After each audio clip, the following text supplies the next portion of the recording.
Hi, I'm Karen and he's Ken, and together we're the Grand Canyons.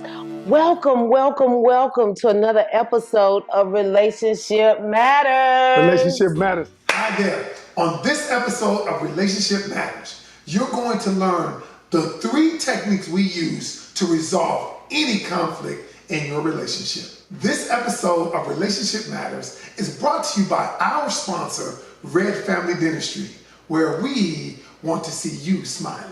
Welcome back to Relationship Matters with the Grand Canyons. Today we are talking about resolving relationship conflict. That is a serious one. Why do you think people actually have conflict in relationships? I think conflict stems from expectation not matching results. You can put it on anything else, and at the end of the day, whether it's finances, infidelity, people have an expectation and the results don't match the expectations. Oh, that's so good. And so today, what we're going to talk about is we're going to talk about 3 techniques we've used in our relationship when we weren't doing so good at one time. And we can be transparent about it because the truth is everybody at some point in their relationship, they're going to go through something. They're going to have conflict because we're different people. We come from different backgrounds. We have different perspectives of the world. Melting or meshing those 2 backgrounds together sometimes, depending on what your belief system is and how strong that belief system is, it's not always as easy as fitting together a puzzle. It's not always that easy. It's not for real. So, and then if you think about it, Nick, when you're in conflict, what happens? First thing, everybody wants to be right. I want to be right. They don't necessarily want to be righteous. They want to be right.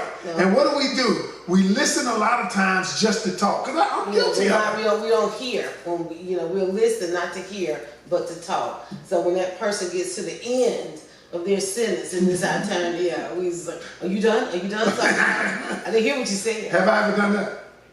Okay, all right. Keep looking forward. And the last thing is people do 2 things.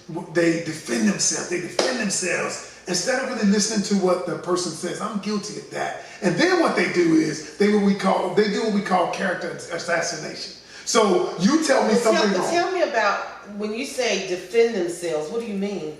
All right, here's what I'll say. Okay. You asked me. You said you didn't take out the trash. Well, I said, well, you know what? Well, you didn't close the door last week, right. Or you didn't do this. I begin to deflect and focus on something else while I'm defending what I'm doing.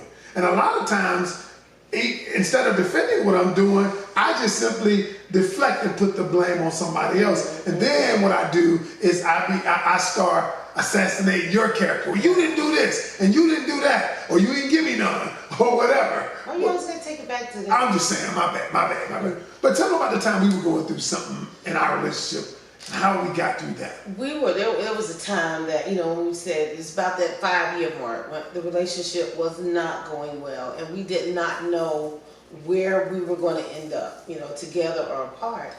And we sat down, and I think the first thing we did is we learned how to listen to what the other person was saying. Like, really, what are you saying? I think you said, okay, Karen, when you say this, what are you saying? What do you mean? Because you can say a lot of things, but I hear what I want to hear. You hear what you want to hear. That is true. So what we did was we created this 3-step method. And the first one was what you just said. We found a way we call it listen the right way. And what that simply is I said, okay, I want to do 2 things. Number 1, I want to solve this problem and I want to maintain this relationship. So I listened the right way, and what we did was we created this system where the other person just decided for, 30 minutes or however long, 30. The person could not talk. You just had to listen. All they could do for a certain amount of time was to listen. A certain amount of time. 10 minutes. No, it was more than 10 minutes because it seemed like an hour when you were just digging into me. But what happened was, and then what we did was, we call it echoing. We echoed back what the person was saying. Did I hear you saying this? Is this what you meant by what you said? Because many times like I know, what a person says is not what they meant. And so when we did that, we did it for a certain amount of time. The other person could not talk. That was the hardest thing. I wanted to talk. Because you want to defend yourself. You want to say, no, that's not true, or it didn't happen like that.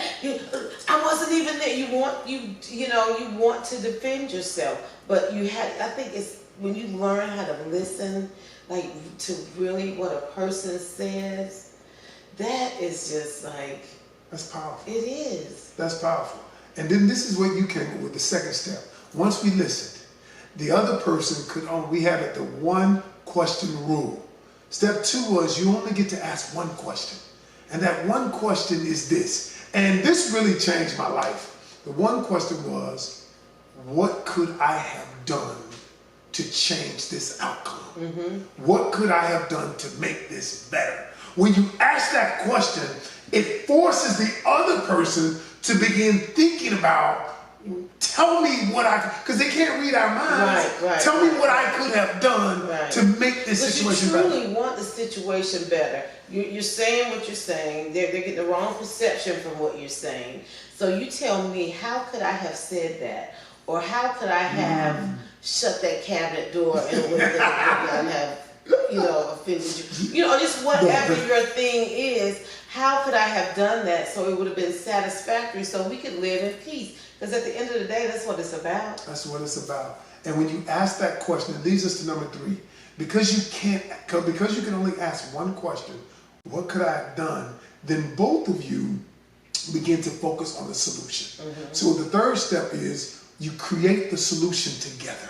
Okay? Because whenever you focus on the problem, like I know, all we talk about is the problem. We're talking about the problem. So when the person asks the one question, what could I have done? Then you together begin to focus on the solution. And when two minds are focused on the solution, you're bound to come up with a solution, or you're bound to come up with a compromise. You're bound to come up with something that the other person, you may not get everything you want. Nobody gets everything they want. But sometimes you come up with a place, you end up in a place better than you are today. And that's what happened to us. That's what happened to us. Yeah. And we were able to get, at that point, we were able to get out of that bad spot that we were in. Mm-hmm. And now we use this formula to solve every relationship problem. We do. Thanks for tuning in, guys. We're the Grand Canions, and we are out.